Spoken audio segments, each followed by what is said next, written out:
font l'actu et ils sont sur un JFM. 7h45, l'invité du jour. Il est 7h45 tout pile, merci d'être avec nous. Ils font l'actu, ils sont sur notre antenne. Ce matin, nous recevons le directeur du village SOS Village d'enfants de Commentry, Alexandre Legrain. Bonjour. Bonjour, merci de me recevoir. Merci à vous d'avoir répondu à notre invitation. Le village d'enfants SOS de Commentry qui accueille ses premiers enfants. Ils sont 17 actuellement et ce depuis le 16 août. Il va y avoir une montée en régime progressive jusqu'à en accueillir une quarantaine en fin d'année ou en début d'année prochaine. On peut rappeler un petit peu le principe d'SOS Village d'enfants. Quel genre d'enfants vous accueillez justement sur place? Oui, bien sûr. Alors, la spécificité d'un village d'enfants, c'est l'accueil fratrie. L'idée étant de pouvoir permettre à des frères et sœurs de ne pas être séparés dans le cas d'un placement. Donc placement la plupart du temps qui se fait par le magistrat qui confie les enfants au département. Et donc l'idée c'est de pouvoir bénéficier pour ces enfants d'un lieu d'accueil qui va leur permettre de pouvoir être ensemble et de ne pas être séparés. Oui, parce qu'il y a déjà la séparation des parents, évidemment. On évolue là dans un contexte compliqué. L'objectif, c'est de pas rajouter de la difficulté à la difficulté en préservant les fratries. C'est de pas rajouter au traumatisme d'être séparé de ses parents, celui d'être séparé de ses frères et sœurs. Et l'autre spécificité du village d'enfants, au-delà de l'accueil fratrie, c'est également de proposer un accueil qui se veut le plus proche possible d'un accueil familial, c'est-à-dire qu'on est sur des maisons individuelles dimensionnées pour accueillir 4 à 5 enfants, avec 2 personnes qui se relient en permanence et qui vivent sur place, donc ce qu'on appelle une éducatrice familiale et une aide familiale, et qui donc vivent sur place avec les enfants. On rappelle que vous l'avez dit, ces enfants ils sont placés suite à une décision de justice. Oui. Évidemment, c'est une mesure de protection en fait de l'enfant. Tout à fait. Quand il y a un danger qui ne permet pas de maintenir les enfants au sein de leur domicile, eh bien c'est ce type de décision qui est pris par le magistrat dans un objectif de les protéger. Alors c'est vraiment tout nouveau sur le département de l'Allier. Il y a un village d'enfants également qui est en cours de construction à QC, à Commentry. C'est donc sur le lotissement de la Cheventière. L'objectif c'est que vraiment ce soit quelque chose. Alors on dit village d'enfants, mais qui soit aussi ouvert sur le reste. C'est des petits pavillons en fait, comme on pourrait trouver un lotissement lambda finalement. Tout à fait. L'idée, c'est vraiment de ne pas stigmatiser les enfants. Donc, d'extérieur, le village d'enfants ressemble à un lotissement classique. Il n'y a pas de barrière, c'est assez ouvert et on essaye d'être le plus impliqué possible dans la vie locale. Parce que voilà, c'est vraiment d'être inséré dans la vie citoyenne de la communauté. Des enfants qui sont scolarisés évidemment dans les écoles alentours. Tout à fait. C'est ça. Actuellement, il y a 5 maisons individuelles. Actuellement, il y a 5 maisons individuelles, plus il y a le bâtiment, on va dire administratif, qui regroupe les fonctions support, puisque en parallèle des éducateurs familiaux et des aides familiaux, il y a aussi une équipe d'éducateurs spécialisés, psychologues, qui sont là pour étayer et venir faire tiers dans la relation avec les enfants. 5 maisons actuellement, il y en aura d'autres, puisque là, la construction du village se poursuit. Tout à fait, il en reste 4 à venir. Ce qui fera donc 9 maisons et au total une quarantaine d'enfants aujourd'hui. Donc ils sont 17. Comment se sont passés ces premiers jours finalement là? Enfin, on a un peu de recul désormais, 1 mois et demi en gros.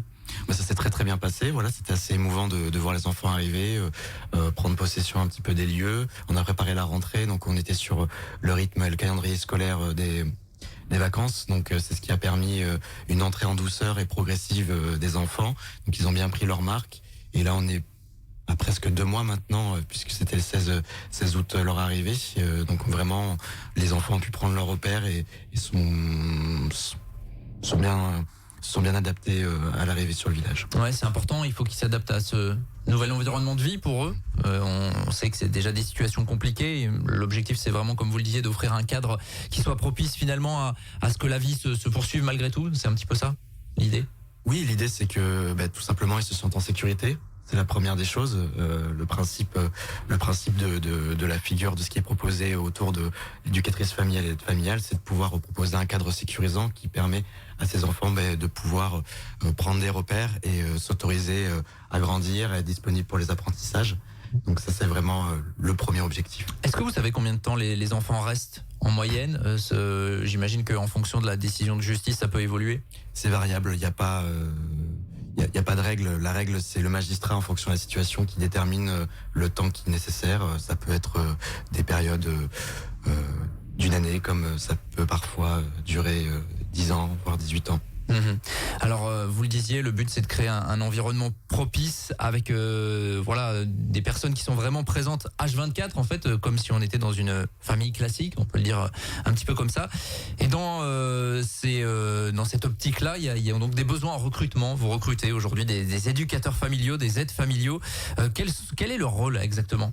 Absolument, on a un besoin sur ces fonctions-là. Donc le rôle de ces personnes, il est crucial. Donc c'est ce qu'on appelle des personnes qui vivent en permanence, des accueillants qui vivent en permanence sur le village. Donc ils se relaient. L'éducateur familial fait des sessions de 21 jours, donc 21 jours sur place. Et à l'issue de ces 21 jours, il a 6 jours de repos. À ces 6 jours de repos peut être adossé également une période de congé, ce qui fait qu'il peut être absent jusqu'à 14 jours. Mais on essaie de pas dépasser 2 semaines, puisque l'idée c'est de créer vraiment un attachement avec les enfants et qu'il n'y ait pas une séparation trop longue. Et donc sur ce temps d'absence, c'est un aide familial ou une aide familiale qui vient en relais sur ces 6 à 14 jours, qui vit également en permanence sur place. Donc c'est vrai que c'est des profils particuliers que vous recherchez, parce qu'il faut être capable d'intégrer une nouvelle maison, finalement un nouvel environnement de vie, et H24 pendant plusieurs semaines. Alors c'est un projet qui doit être mûri. Moi j'ai souvent coutume de dire que c'est un projet de vie à dimension professionnelle, donc il faut vraiment mesurer l'impact et l'investissement que ça représente. C'est vraiment, il faut avoir une envie de vivre avec ses enfants au quotidien, de leur apporter, puisque c'est ça qui se passe dans les faits. C'est quoi le profil que vous recherchez ? Est-ce qu'il y a des prérequis finalement ? Il n'y a pas de profil. Honnêtement, ce qu'il faut, c'est avoir une envie et bien mesurer la décision et l'impact que ça représente. La seule chose, on va écarter peut-être des personnes qui auraient des enfants en bas âge. Ce serait questionnant qui partent pour des sessions aussi longues loin de leur famille pour s'occuper d'autres enfants. Voilà, ça va peut-être être le seul critère.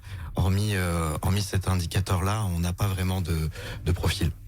Pour l'instant, sur les personnes qui sont présentes d'ores et déjà, il y a une variété là aussi de profils.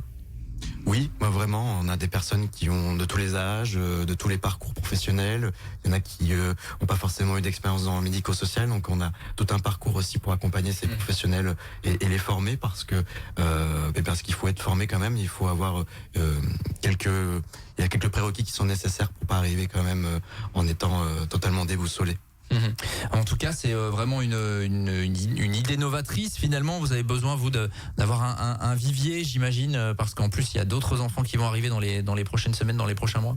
Ben comme c'est très singulier, on cherche des personnes tout aussi singulières, et il se peut à des moments que être confronté au réel, ça peut remuer certains, et finalement ils se rendent compte que l'implication et l'investissement qui est nécessaire, c'est pas forcément ce qu'ils sont capables, ou en tout cas qui correspond à ce qu'ils ont envie de faire.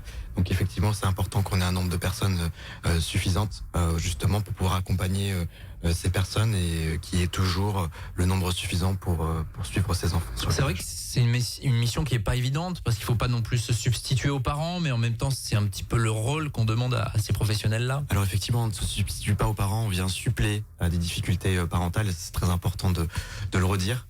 Donc après, c'est tout le paradoxe, c'est-à-dire qu'on s'attache aux enfants, on leur donne le maximum, mais en même temps, il faut jamais oublier, perdre de vue qu'on n'est pas là pour remplacer les parents. Et c'est quelque chose de différent évidemment des familles d'accueil. Généralement, c'est plus, ça arrive que les enfants aillent dans les familles. Là, c'est vraiment, c'est un petit peu différent, puisque donc c'est un logement particulier.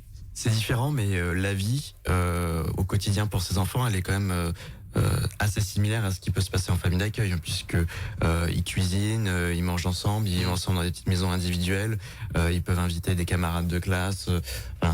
C'est quand même très très proche de ce qui peut avoir cours en famille d'accueil. Alors, session d'information et de recrutement cet après-midi, donc du côté du lotissement de la Cheventière, puisque vous l'avez dit, vous avez un bâtiment qui est accolé finalement à ces maisons. Comment ça se passe en termes pratiques pour les personnes là qui nous écoutent, qui pourquoi pas voudraient découvrir et pourquoi pas postuler ? Eh bien, il faut qu'ils envoient un mail sur l'adresse mail structurelle. Une fois qu'ils ont effectué cette démarche, nous on les contacte pour leur proposer une rencontre où on leur présente de manière plus approfondie le projet du village, le cadre de mission qui correspond au poste soit d'éducateur familial, soit d'aide familiale.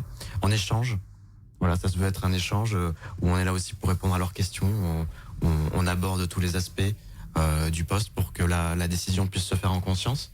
Et si de leur côté comme du nôtre, on estime que c'est satisfaisant, on voit pour faire ce qu'on appelle une période d'observation. Donc c'est-à-dire qu'on propose à ces professionnels d'aller sur d'autres villages en immersion pour qu'ils puissent vraiment se figurer ce que c'est la réalité du poste. Ensuite, il y a un entretien avec un psychologue au siège. Il y a à nouveau notre période d'immersion. Et à l'issue de ces différentes phases, si c'est concluant des deux côtés, eh bien, on envisage une prise de poste. Bien sûr, il y a un parcours vraiment qui est tracé parce que il s'agit pas de prendre la chose à la légère là pour le coup. Non. Donc voilà, on rappelle qu'il y a cette session cet après-midi. On va vous partager toutes les infos utiles dans les prochaines minutes sur le www.rjfm.net. On vous invite à aller sur le site internet d'SOS Village d'enfants. Vous avez une petite rubrique Nous rejoindre où vous pourrez trouver toutes les coordonnées nécessaires et le mail pour postuler, pour envoyer un CV. En tout cas, c'est la première des démarches à faire. C'est mdavid@sosve.org. On va vous partager tout cela sur notre site internet. On était en tout cas ravis ce matin de faire un point sur ce qui est un nouveau dispositif donc ouvert à Commentry, ce village SOS Village d'enfants. C'est à la Cheventière. Merci d'être passé à notre micro, Alexandre Legrain. Merci à vous. Directeur du site, évidemment, le village SOS Village d'enfants qui accueille 17 enfants confiés par l'aide sociale à l'enfance depuis mi-août et il y en aura 40 d'ici les prochaines semaines. Oui. Je me permets juste de rajouter quelque chose, c'est nous sommes toujours aussi ouverts et c'est les bienvenus. S'il y a des dons qui veulent nous être effectués, des dons de jouets, de vêtements, enfin voilà, c'est des choses où on est totalement ouvert à ce type de et on les salue. Et les enfants souvent font des dessins pour remercier. Voilà, je me permets de le préciser. Bien sûr, c'est important. Village La Cheventière à Commentry pour éventuellement déposer ces dons. Merci à vous d'être passé à notre micro. 7h56, on est en direct et on revient dans quelques minutes. Tous les matins, 7h45, l'invité du jour en direct sur RJFM. Retrouvez l'invité du jour en podcast sur rjfm.net et l'appli RJFM, mais aussi en replay vidéo sur YouTube et Facebook. RJFM.